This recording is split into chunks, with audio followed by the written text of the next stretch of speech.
Mais enfin, dans l'ensemble, c'est assez simple à comprendre et de plus en plus, les négociations, les entreprises et les responsables politiques sont d'accord. On ne peut pas concevoir de développement économique si l'on détruit le soubassement écologique de l'économie. C'est aussi simple que ça. Et d'ailleurs, ça prend des aspects quelquefois très précis. Par exemple, les abeilles.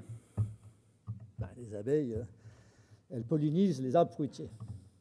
Mais si, parce que vous avez été négligent dans je ne sais quel pesticide ou je ne sais quoi, vous détruisez les abeilles, eh bien, tout d'un coup, vous avez beaucoup moins de fruits. Mais les abeilles travaillaient gratuitement, les folles. Alors, comme c'était gratuit, ça ne se voyait pas. Eh bien, c'est l'exemple il y a beaucoup de choses de ce genre-là, si vous voulez, dans l'économie.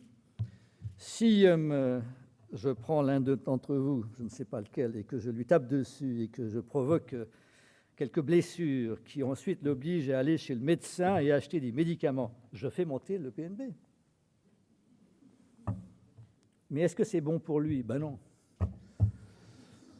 Et donc, si vous voulez, tout le monde maintenant a compris que l'économie, on devait avoir d'autres mesures. On devait pouvoir savoir, pas simplement additionner ce qu'on achète et ce qu'on vend, mais également savoir ce qui est bon ou mauvais pour la société de manière générale.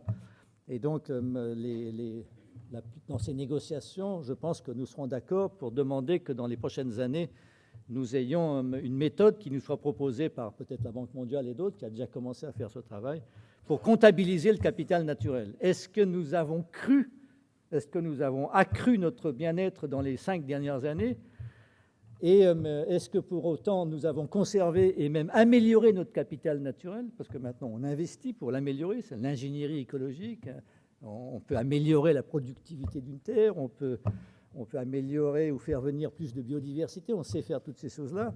Ou est-ce qu'au contraire, nous avons détruit notre capital naturel et alors que notre PNB nous dit nous avons cru de 3%, en réalité nous avons décru de 5%.